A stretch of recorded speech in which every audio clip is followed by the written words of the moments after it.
Não há maldição sem causa. Mas quando você está debaixo de uma cobertura ministerial, está debaixo de pessoas que oram por você, que intercedem por você, quando você está sujeito ao ministério, obediente ao ministério, sujeito à sua liderança, ao seu pastor, à sua pastora, então existe um bloqueio espiritual que não permite que essas maldições nos alcancem. E ainda que elas venham contra a nossa vida, por falha que nós temos, Deus, a misericórdia ainda vai se manifestar antecipadamente e vai dizer: ó, se conserte, ó, vigia, ó, busque logo, ó, peça perdão logo, porque senão consertar a maldição vai chegar. E uma coisa muito importante, meus amados irmãos que estão aqui, alunos também, é que as nossas bênçãos podem ser transformadas em maldições. Já ouviram falar sobre as bênçãos malditas? Isso é muito. Bênçãos malditas, pastora Márcia. Isso é algo muito sério. Eu estou começando esse assunto com vocês. Eu vou correr porque o tempo sempre voa, mas abra comigo sua Bíblia no capítulo 2 de Malaquias. Não vou falar sobre dízimo e oferta não, mas eu quero usar esse texto. Capítulo 2 de Malaquias. Isso é muito importante porque as nossas bênçãos podem sim ser transformadas em maldição, e elas passam a ser chamadas bênçãos malditas. Então imaginou? É só um exemplo, né? O carro que veio como bênção, agora é maldição. A roupa que veio como bênção, agora é maldição. A casa que veio como bênção, agora é maldição. São exemplos que, se nós não vigiarmos, as coisas podem se manifestar.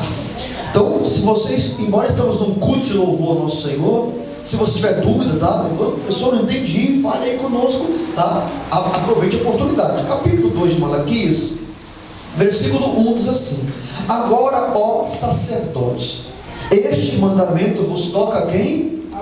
Vos toca a vós. Então o Malaquias 2 não foi escrito ao povo. O Malaquias 2 foi escrito aos que ministram no altar. Hoje é obreiros, cooperadores, diáconos, evangelistas, presbíteros e assim sucessivamente. Então este mandamento toca o ministro. Aqui no antigo, quem era o ministro do altar? Era o sacerdote. Aí depois ele levantou o profeta, depois ele levantou o juiz, depois ele levantou o legislador. Então o sentido aqui não é sacerdote, porque hoje não tem mais sacerdote. Mas quem são as pessoas que ministram no altar? Hoje é os presbíteros, os evangelistas, os cooperadores e assim vai. Versículo 2, vamos lá, vocês todos juntos no coral. 1, 2, 3, vai.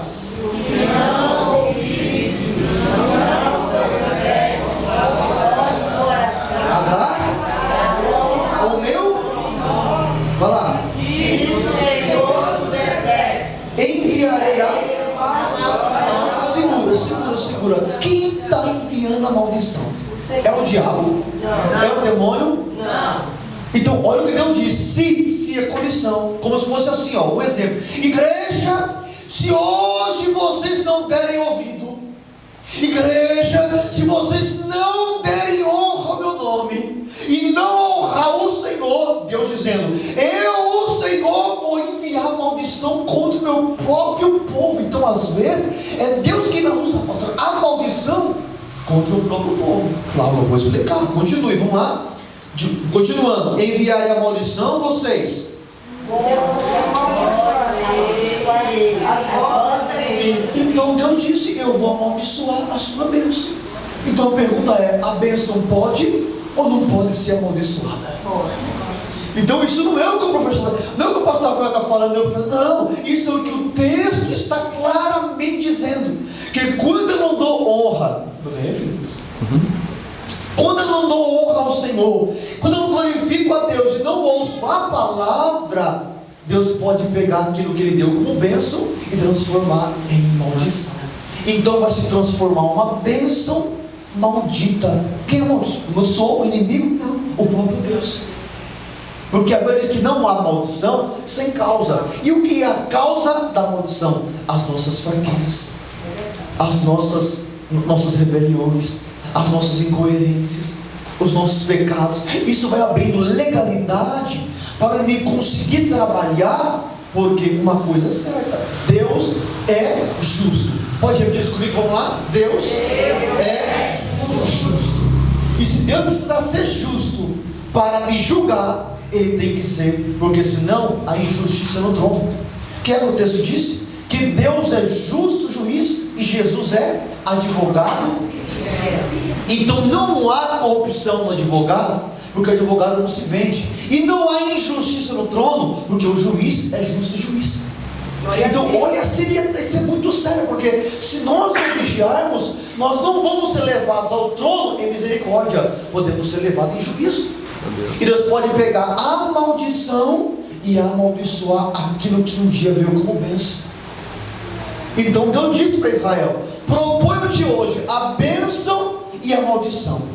Escolha a bênção para que viva. Se você escolher a bênção, vai ser abençoado ao entrar, ao sair. Então aí vem aquela lista. Mas se vocês não derem ouvido, então a maldição irá vos alcançar. Mas quando nós estamos baseados numa cobertura ministerial, há uma misericórdia, ainda há uma oportunidade, ainda há uma chance. Deus vai despertar o pastor, vai mandar mensagem, a correção. Igreja desperta, é como louvor. Eu estou voltando, eu vou buscar a minha igreja. E hoje parece que o assunto de arrebatamento não é mais realidade, como alguns dizem. Já estão há mais de 2.000 anos pregando isso e ele não vê ainda. Será que vai voltar justo na minha geração? E se foi nossa geração? Então, queridos, eu quero hoje poder falar com vocês a importância de estar debaixo de uma cobertura ministerial. Vai comigo em 1 Coríntios capítulo 4. Eu quero usar esse homem como exemplo. Já ouviram falar sobre Jabez? Sim. Então, na Livônia já pregou. Pregou sobre ele? Se você quiser anotar, pastor Márcio, me dê licença aqui, eu vou puxar aqui, tá?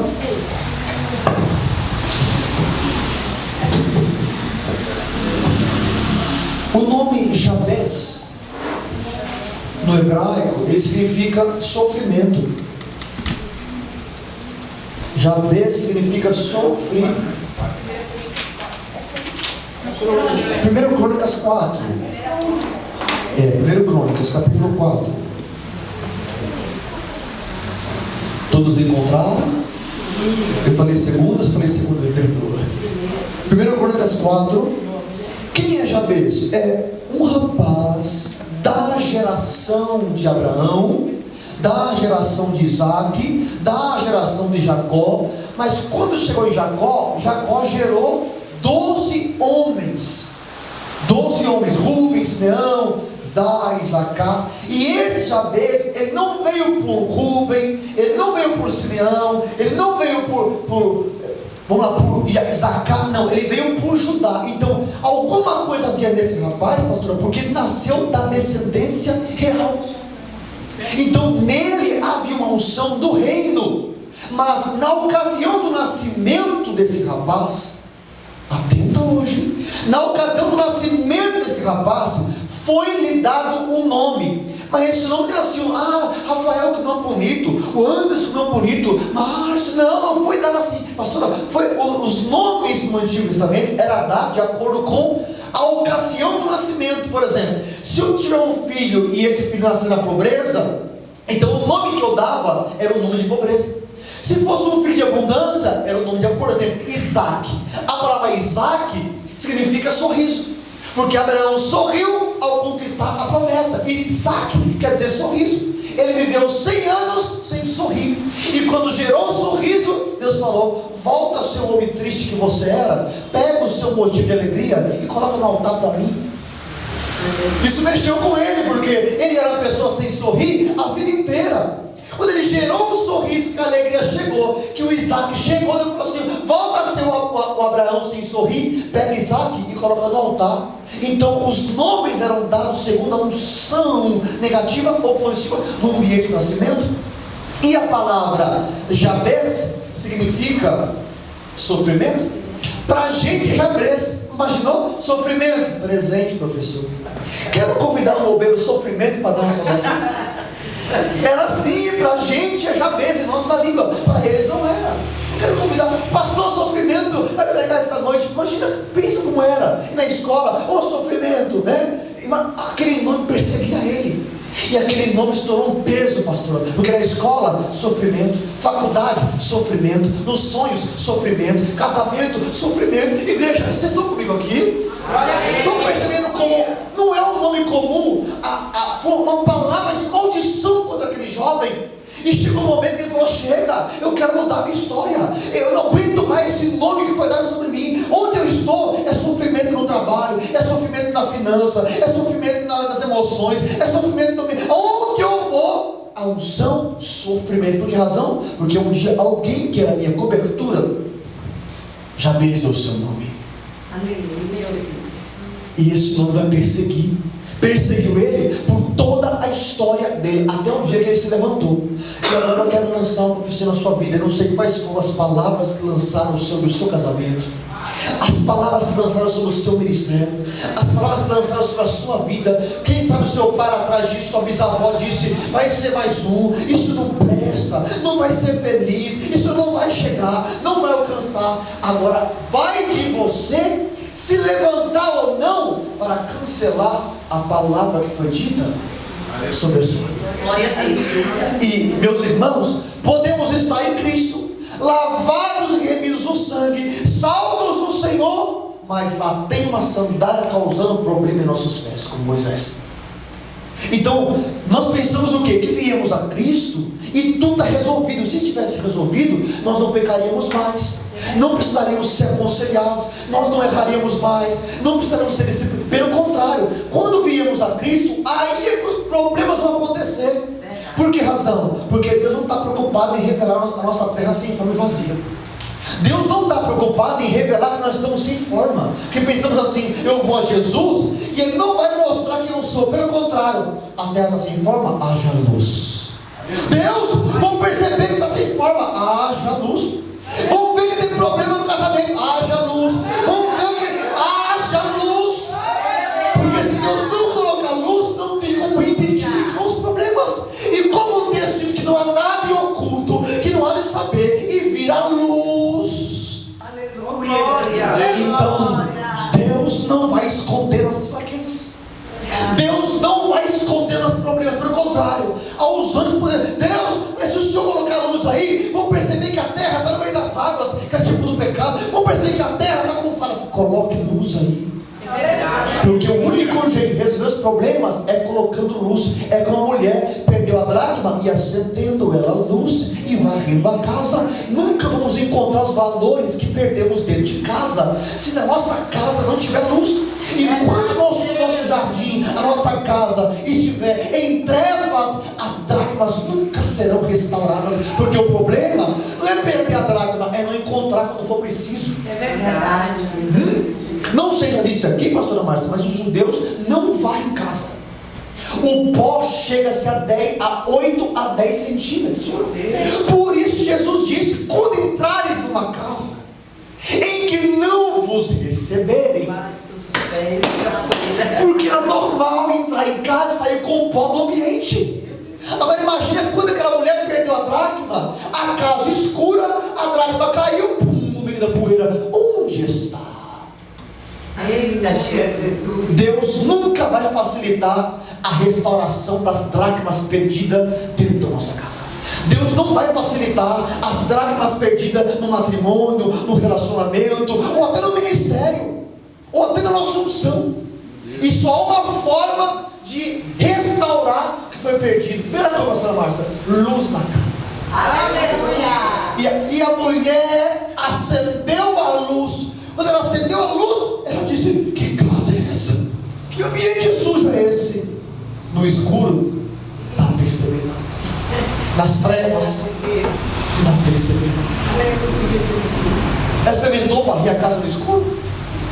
Na nossa cabeça está limpa, quando se acende, meu Deus, que isso ficou aqui? Por que razão? Não dá para ver sujeira no escuro. Então, olha a profundidade do que eu estou falando. A luz vai revelar tudo que está no ambiente. Verdade. Se estivéssemos em trevas aqui agora, eu não saberia quem veio e quem não veio cultuar. Você poderia dar glória, cultuando a Deus, adorando a Deus, mas quem estaria aqui? Não saberíamos. Mas quando as luzes se acendem, Aleluia. o ambiente é revelado. Verdade. Agora imagina as trevas que tinha mentalmente, espiritualmente, fisicamente, matrimonialmente, ministerialmente, na vida de um rapaz que ao nascer foi lhe dado o nome de... Aquele texto de Isaías, quando fala assim, e ele foi experimentado no madeiro, sabe sobre Jesus? Quem deu crédito na nossa pregação? Aqui se manifestou o braço do Senhor. O texto fala que foi subindo como renovo perante ele, como raio de uma terra seca, não tinha parecer, nem formosura. Nós olhávamos para ele e nós o desprezávamos por aflito de Deus e oprimido, mas ele foi ferido pelas nossas transgressões. Isaías 53, ele foi moído pelas nossas iniquidades, e o castigo que nos traz a paz estava sobre ele. Aí você vai dizer assim, e ele foi experimentado no trabalho, né? Não, no texto hebraico, ele foi experimentado Jabez, sofrimento, porque essa palavra estava sobre Jesus por todo o tempo da sua vida.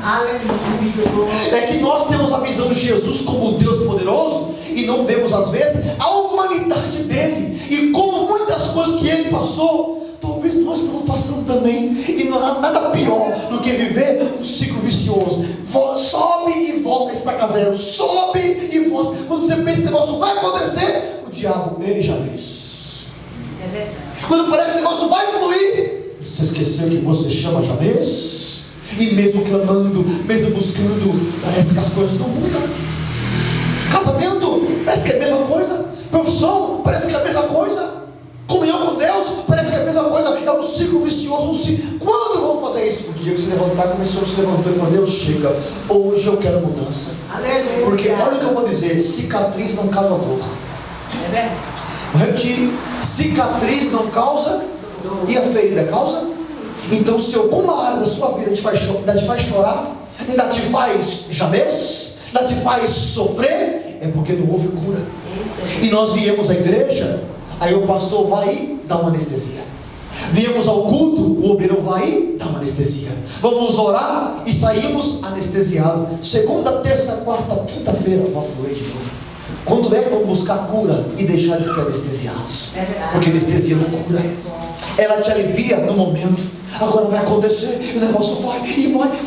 Aí começa a passar o efeito daquela palavra, daquela anestesia, começa a voltar a doer de novo. Jesus não trabalha com anestesia, Jesus trabalha com cura. Porque por mais que você olhe a cicatriz assim, eu já sofri aqui, hein? Isso aqui me fez chorar, me fez sofrer, isso aqui me fez Jabez. Mas hoje, porque cicatriz não causa dor. Deus, por isso que nosso corpo, pastor, não sai a cicatriz das feridas que tivemos, para poder olhar e não errar de novo, para não ter outra. Deus deixa marcado o nosso corpo, vai dizer, aqui você chorou. Por que você chorou? Porque você não vigiou. Então esse Jabez é uma mensagem linda que você vem trazendo o povo. Aí nós vamos se avaliando, Deus, aqui nessa área está ok, mas essa área aqui não tem solução. E quem sabe naquela área não Jabez é. E o que é que ele fez? Capítulo 4, versículo de número 9. E foi Jabez o mais ilustre dos seus irmãos. O que adianta ser o mais ilustre e ter um Jabez?